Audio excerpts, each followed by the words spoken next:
ভাষা আন্দোলনের শহীদ হয়েছেন যারা, তাদের শ্রদ্ধা জানাতে তাদের স্মৃতিতে পুষ্পার্ঘ্য অর্পণ করব এখানে শান্তিনিকেতন আম্বেদকর বুদ্ধিস্ট ওয়েলফেয়ার মিশনের পক্ষ থেকে বিনয়শ্রী ভিক্ষু এবং শ্রমণ শাশ্বতীদি এবং বিশ্বভারতীর ছাত্রছাত্রী সকলে মিলে।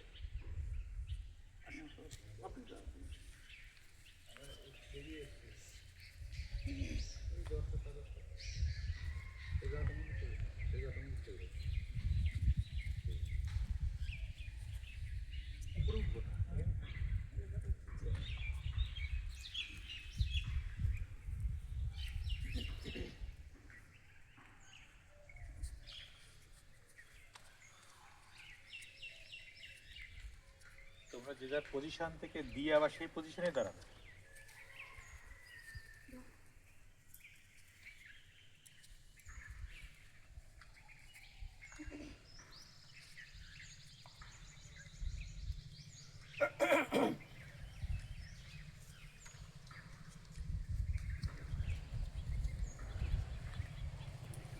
একটু তাড়াতাড়ি করো।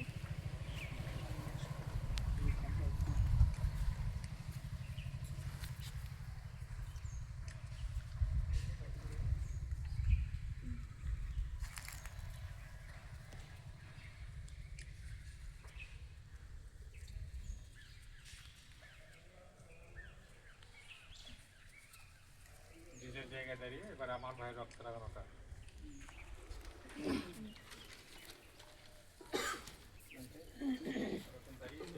এদিকেও বসতে পারেন, এই এখানটায় বসি। হ্যাঁ জায়গাটা অনেকটা পাওয়া যাবে।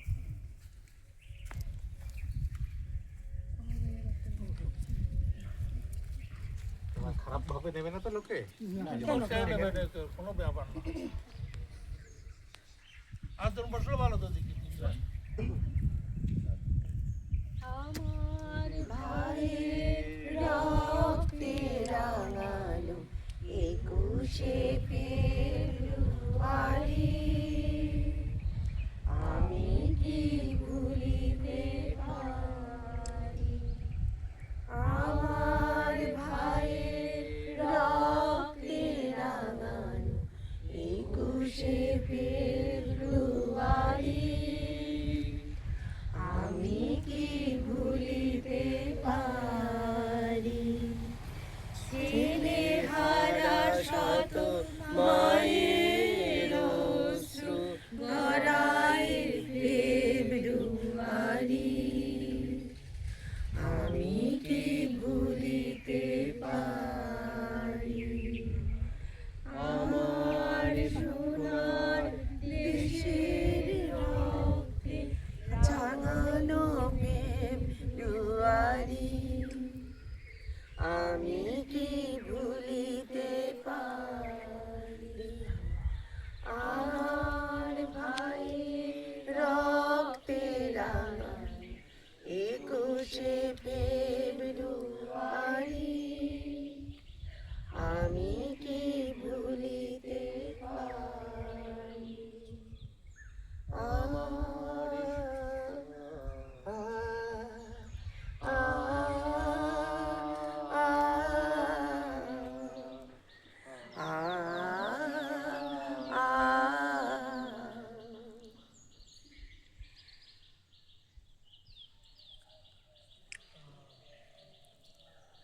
এবার 21শে ফেব্রুয়ারি শহীদ সম্পর্কে আমাদের আম্বেদকর বুদ্ধিস্ট ওয়েলফেয়ার মিশনের প্রেসিডেন্ট বিনয়শ্রী ভিক্ষু, সেক্রেটারি তো জেনারেল সেক্রেটারি বিনয়শ্রী ভিক্ষু মহাশয় প্রথমে কিছু বলবেন।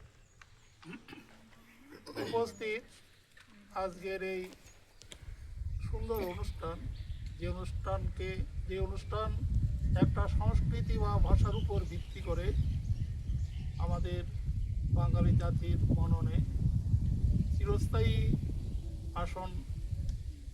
আসনে প্রতিষ্ঠিত করেছেন, যারা এর পেছনে ছিলেন।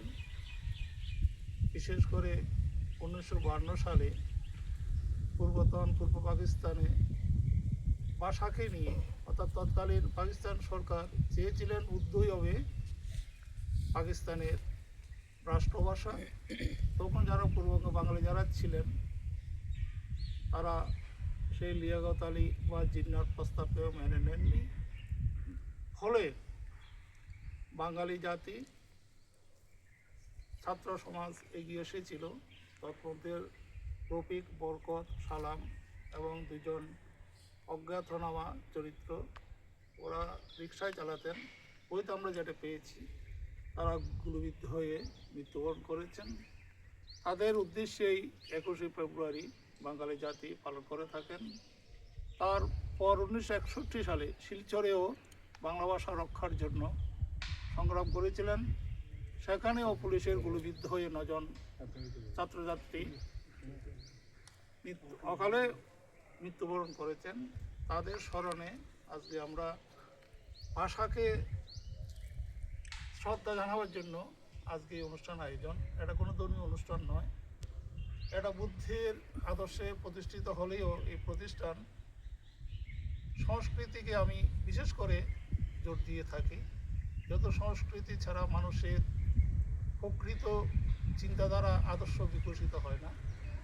তো আজকে এই শুভ অনুষ্ঠানে আমি বিশেষ করে প্রথমে ধন্যবাদ জানাচ্ছি আমাদের ভিক্ষুণী ফাউন্ডেশনের সুযোগ্য সভাপতি শাশ্বতী ব্যানার্জি। উনি আমাকে কালকে বললেন যে বান্তে একটা অনুষ্ঠান করুন। আমার বলছি আমি করবো না, বলছি কেন করবেন না? ঠিক আছে। তো দিদি অনুপ্রেরণা আমাকে একটা কুচিয়ে দিয়েছেন বলা যায় আর কি। তো আজকে এই অনুষ্ঠান আয়োজন, তো পল্লাদ আমাদের সঙ্গে তো আছেন, ওনাকে তারপর ফোন করলাম, বলছি ঠিক আছে আমি আসছি। তো আজকের এই সংক্ষিপ্ত এই আয়োজন আমি আগামী বছর আরও সুন্দর করে করব, একটা ছোট্ট প্যান্ডেল করে আরও বিশিষ্ট লোকজনকে ডেকে আমরা এই 21শে ফেব্রুয়ারি আনুষ্ঠানিকভাবে আমরা পালন করব। আজকে এই মুহূর্তে হঠাৎ যারা এসে উপস্থিত হয়েছেন সবাইকে প্রতিষ্ঠানের পক্ষ থেকে আন্তরিক ধন্যবাদ জানাচ্ছি। পল্লাদদাও আছেন, এখন পল্লাদদা কিছু বলবেন, আপনারা শুনবেন। পল্লাদদা বলুন। সাধু সাধু। ভাষা মানে শুধু ভাষা নয়, ভাষা একটা জীবনের জৈব সত্তা, মনন সত্তাকে বিকশিত করে। তার জীবন ধারণের জন্য আমরা যে মৌলিক উপাদানগুলো বলে থাকি সে তো বাহ্যিক, কিন্তু লোকটা যদি মননে মস্তিষ্কে বেঁচে থাকে তার ভাষার জন্য, আজকে যদি তাকে নিজের ভাষায় কথা বলার সুযোগ না দেওয়া হয়, তার মানে সে গাছের মতো বেঁচে থাকবে তা নয়। গাছের অভ্যাস, তার নিজের ভাষা নেই শ্রবণযোগ্য, কিন্তু মানুষ অভ্যাস করে তার মাতৃভাষায় কথা বলতে।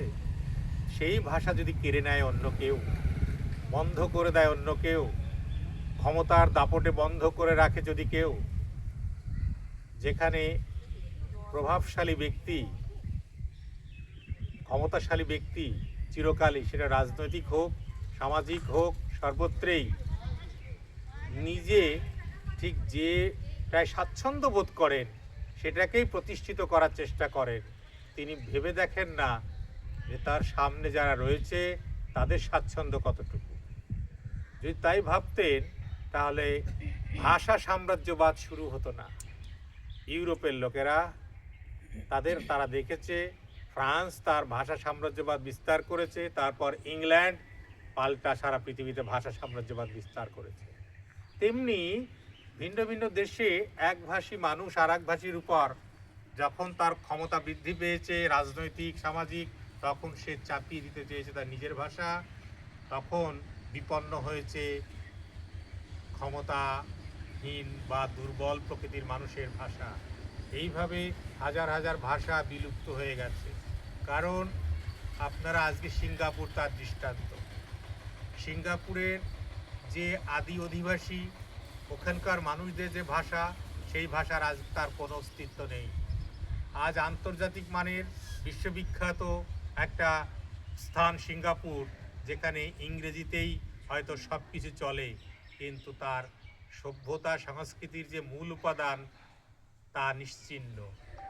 আমরা হয়তো ভাবতে পারি সিঙ্গাপুর খুব স্বাচ্ছন্দ্যে আছে, খুব ভালো আছে, সুন্দর জায়গা, নিরাপদ জায়গা, কিন্তু যে জাতির ভাষা নেই, সংস্কৃতি নেই, সে জাতি অন্যের ভাষায় যতই তার প্রাচুর্য দেখাক, যতই তার সম্পদের বাহুল্য দেখাক, আদৌ কি সেই জাতির তার আইডেন্টিটি থাকে?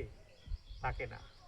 আইডেন্টিটি রক্ষার জন্য আমরা দেখেছি ভিন্ন ভিন্ন দেশ থেকে মানুষ শরণার্থী হয়। কিসের জন্য? সে মেনে নিলেই পারত যারা ক্ষমতাশালী তাদের ভাষা, ক্ষমতাশালী ব্যক্তির সংস্কৃতি, ক্ষমতাশালী ব্যক্তির ধর্ম। ক্ষমতাশালী ব্যক্তির ধর্ম, ভাষা, সংস্কৃতি মানতে পারেনি বলে সমস্ত সম্পত্তি ত্যাগ করে কখনো এক দেশ থেকে আর এক দেশে ভূমধ্যসাগর পাড়ি দিয়ে যাচ্ছে, কখনো বা এক দেশ থেকে আর এক দেশে বড় সীমান্তের তার কাটা বেরিয়ে চলে যাচ্ছে। সুতরাং সমুদ্র সাঁতার কেটে পেরুচ্ছে, ভয়ঙ্কর দুর্দশা। অর্থাৎ মানুষ বেঁচে থাকতে চায় মূলত সম্পত্তি নিয়ে নয়, মানুষ বেঁচে থাকতে চায় ভাষা, সংস্কৃতি এবং তার সত্তা নিয়ে, ধর্ম নিয়ে। এই সত্তা, ধর্ম, ভাষা যেখানে থাকে সেখানে তার সম্পদের প্রয়োজন হয় না, তার জমি জায়গা দরকার হয় না। সেই জন্যই তো মানুষ হাজার হাজার বছর ধরে শুধু তার এইটুকু রক্ষা করার জন্যই সে এগিয়ে চলেছে বিভিন্ন দেশের থেকে দেশান্তরে। আজকে ভাবুন, যে মানুষদের আমরা দেখতে পাই নিরন্তর, তাদের যদি বলা হয় তার পূর্বপুরুষের অস্তিত্ব কোথায়, প্রশ্ন করে দেখা যাবে সে অস্তিত্ব নাই। সে ভুলে গেছে কোথায় জন্মেছিল, পৃথিবীর কোন স্তরে জন্মেছে কেউ জানে না।